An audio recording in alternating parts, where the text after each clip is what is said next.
Buenas tardes, profesora. Mi nombre es Teresa Zamora Lor, de la carrera de Educación Inicial, de tercero B, de la asignatura Fundamentos de la Neurociencia Educativa. Yo voy a presentarles mi portafolio. Índice. El índice está basado con introducción, organizador gráfico, ensayo, cuadro comparativo, estudio de casos, reflexión, proyección y por último el video de material. Introducción. En el presente portafolio académico presentaremos todo lo estudiado y trabajado en el segundo parcial de la materia de Fundamentos de la Neurociencia Educativa. Temas como las funciones cognitivas, atención y memoria nos enseñan de qué manera trabaja nuestro cerebro y cómo se guardan los recuerdos en nuestro cerebro, pues entendemos que existe la memoria a largo plazo, a corto, los registros sensoriales, la biología de la memoria y el olvido. Así también vemos el tema de funciones vitales cerebrales que nos llevan a conocer cómo está estructurado nuestro cerebro, cuáles son las partes y cómo funcionan. Las emociones y el aprendizaje es un tema de gran importancia en nuestra carrera, porque mediante ellas comprendemos cómo las emociones están relacionadas con el aprendizaje y que influyen mucho. Como futuras docentes, debemos conocer cuáles son los tipos de DEA y cuáles son sus síntomas, para poder detectar algún caso en el aula y saber de qué manera actuar, pues son casos que necesitan mucha atención y que le dediquemos su debido tiempo.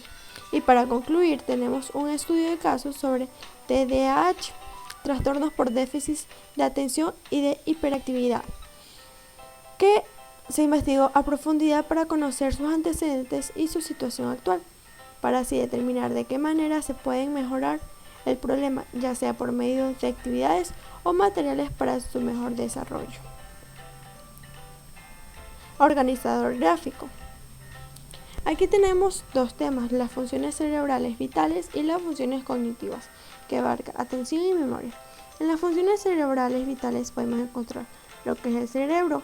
El cerebro tiene un peso de entre 1,3 a 1,4 kilos. Se asienta dentro del cráneo, rodeado y bañado por líquido cefalorraquídeo.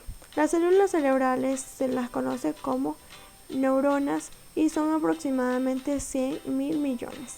En la corteza cerebral conocemos que es la capa más externa del cerebro y esta se divide en hemisferio derecho e hemisferio izquierdo. Cada hemisferio tiene 4 lóbulos, que son frontal, parietal, temporal, occipital. En los lóbulos, empezamos con lóbulos frontales. Este tiene funciones como iniciación, planificación y también se asocia con la personalidad o patrones de conducta únicos de cada persona. Como segundo tenemos los lóbulos parietales.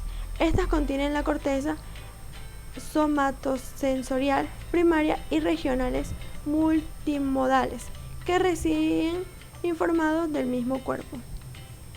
En lóbulos temporales tiene el 22% del volumen total de la corteza y es el implicado de la audición, lengua y memoria. Aquí también tenemos lo que es el lóbulo occipital. Tiene el 18% del volumen de la corteza, se divide en corteza visual primaria y corteza de asociación. De ahí tenemos el otro tema que son funciones cognitivas, atención y memoria. Aquí vemos temas como los registros sensoriales. Son los puntos de entrada para la información pura de los sentidos. Esta información desaparecerá si la sometemos a un procesamiento ulterior. Tenemos temas como memoria a corto plazo y a largo plazo. La de corto plazo es la memoria a corto plazo, conocida como MSP, retiene la información en la que estamos pensando o de la que estamos al tanto en cualquier momento dado. La memoria a largo plazo es todo lo que aprendemos se almacena en la memoria a largo plazo, conocida como MLP, ya sea una letra de canción o significado de una palabra. También tenemos el tema la biología de la memoria. Aquí podemos encontrar preguntas como cómo se forman los recuerdos, dónde se almacenan los recuerdos. En el tema el olvido encontramos también temas como la biología del olvido, experiencias y olvido y cómo reducir el olvido. El último tema que encontramos son temas especiales sobre la memoria, temas como la memoria autobiográfica, amnesia infantil, memoria extraordinaria, estellos de memoria, testimonio ocular, recuerdos recuperados. Como siguiente tema tenemos lo que es el ensayo. Aquí, el primer tema es: las emociones están en nuestro cerebro. Las emociones están presentes en todos los seres humanos. Por tal motivo, también están involucradas en la enseñanza y el aprendizaje de los estudiantes. Para entender mejor las emociones que influyen en el aprendizaje, empezaremos a explicar qué es emoción, sensación y sentimiento. Las emociones no se pueden evitar, son necesarias para nuestra supervivencia y estas se encuentran en el sistema límbico, cerebro emocional. Las sensaciones aparecen inmediatamente después de las emociones, como la primera, esta tampoco se puede evitar, y se expresan mediante un sonrojo, la palidez, las palpitaciones, el sudor, etc. El sentimiento es opcional. Nosotros, mediante el sentimiento y las sensaciones, podemos escoger qué sentimiento tener. La amígdala cerebral.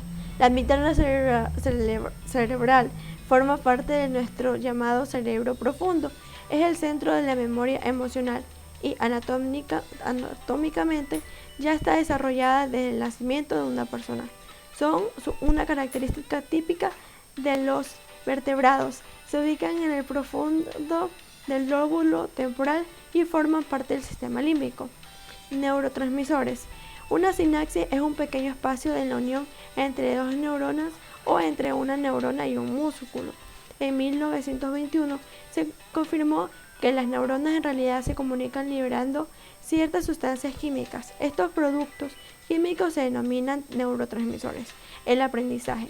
En la actualidad se conoce mucho más del cerebro que en años pasados, porque han ido investigando a profundidad. En 1990, algunos trabajos interdisciplinarios próximos a las neurociencias han desarrollado una nueva forma de pensar acerca del cerebro, y por medio de esto los educadores han empezado a aprender para aplicarlos y así lograr incrementar el aprendizaje en sus estudiantes. Atención y memoria. Los pensadores Santiago Ramón y Cajal fueron los primeros en proponer la plasticidad, la fuerza y el número de las conexiones neuronales como base del aprendizaje y la memoria. Luego, en 1949, Donald Heath propuso a plasticidad asociativa en la actividad presináptica y postsináptica. Podría moldear las conexiones neuronales en las determinadas estructuras cerebrales. Para el pedagogo Paul Ekman existen seis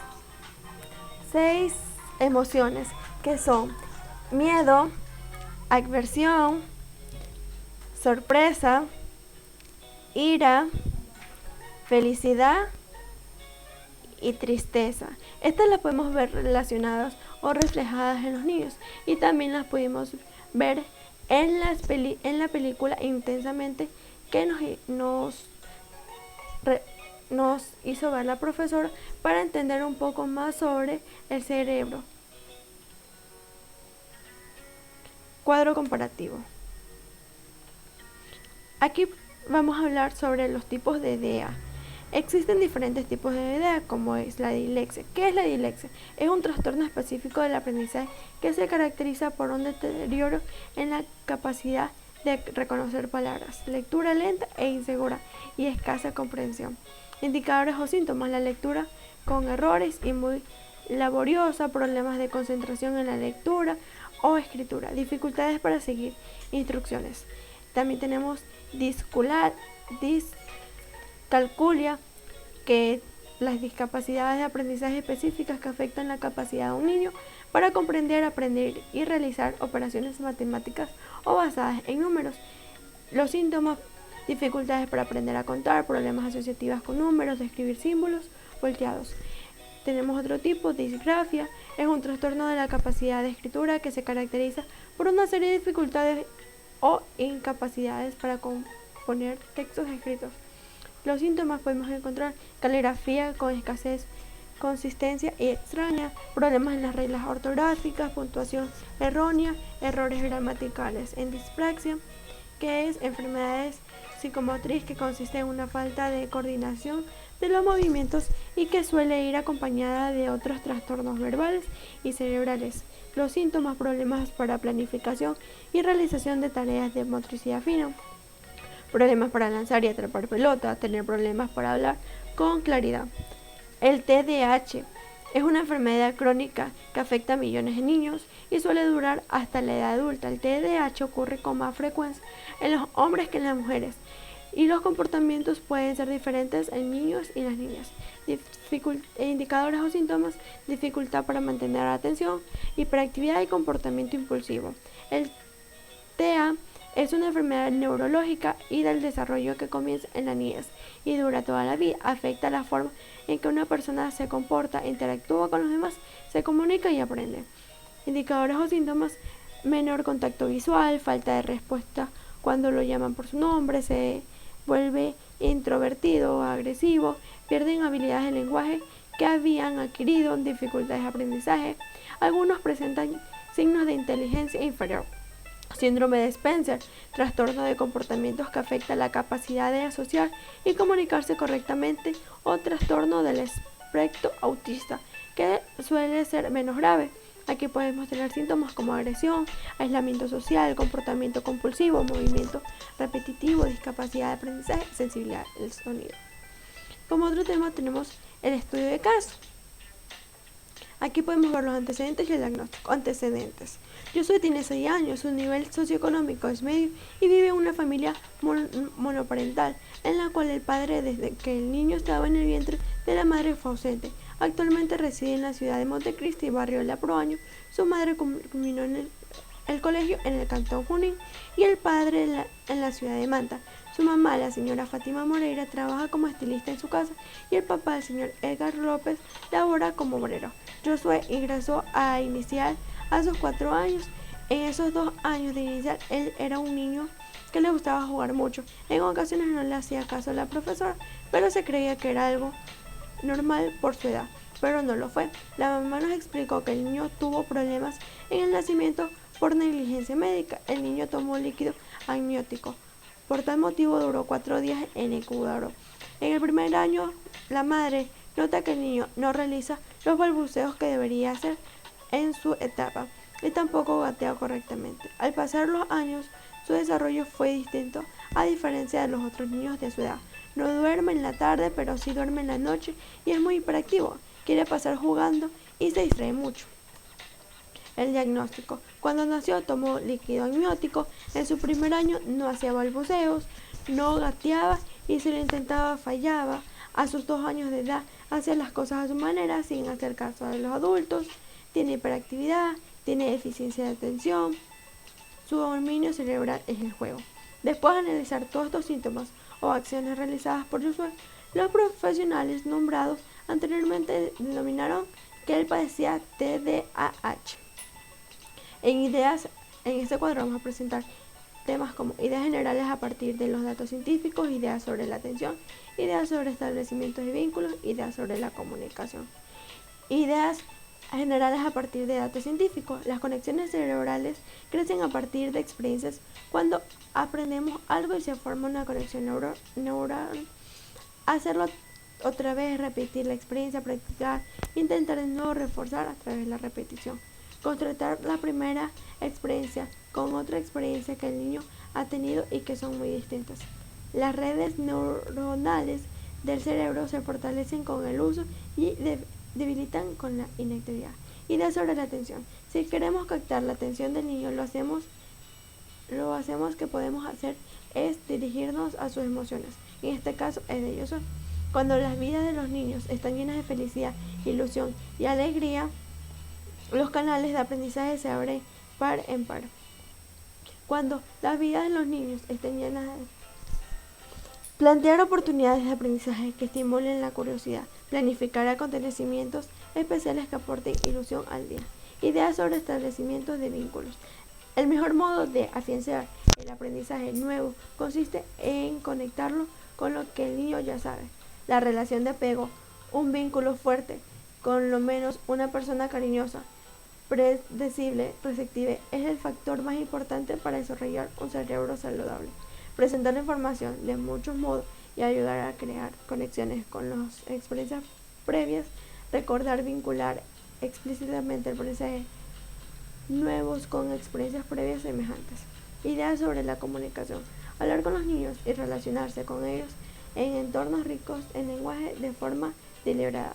Encontrar nuevos juegos y estrategias divertidas para motivar a los niños a aprender y emplear nuevas palabras es una responsabilidad que todos tenemos. Cuando el cerebro humano aprende algo, tienen lugar cambios físicos inmediatos y continuos, y estos cambios perduran en el tiempo.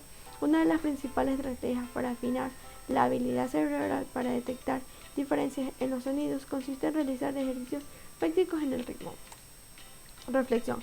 En muchas ocasiones nos quejamos y que tenemos muchas cosas que leer o ver videos tan largos que a la final llegamos a entender que son videos y libros nos enseñan cosas importantes y necesarias en nuestra carrera. Como docentes, no solo tenemos que saber hacer materiales y jugar con los niños, sino que tenemos que involucrarnos más, comprenderlos y también entender sus actitudes. Considero que esta materia me ha dejado buenos conocimientos y que cuando nos involucramos en un tema se nos hace tan interesante después que queremos seguir leyendo o viendo tal película o video educativo. Mi proyección. Deseo seguirme especializando en mi carrera, investigando y así conocer nuevos temas que aporten conocimientos nuevos a mi cerebro. La mejor forma de aprender es investigar, no quedarnos con lo básico. Mi meta es ser una docente de calidad donde mis estudiantes vean un ejemplo a seguir y darle todo mi amor a ellos. A continuación presentaremos el video del material de mi compañera. Fase de intervención. En esta fase de intervención se procede a elaborar un material didáctico para ayudar a potenciar la dificultad de entrada, en este caso la atención. Se procede a elaborar unas cartillas en cuales se encuentran animales en pares. Este juego se lo realiza en pareja, puede ser entre la docente y el niño. Las cartas se encontrarán volteadas. El niño tendrá que virar, en este caso, dos cartas, puede escoger esta y esta. En caso de acertar, se las lleva y así sucesivamente, aumentando la dificultad. Ahí se le añaden dos cartas y así sucesivamente. Gracias.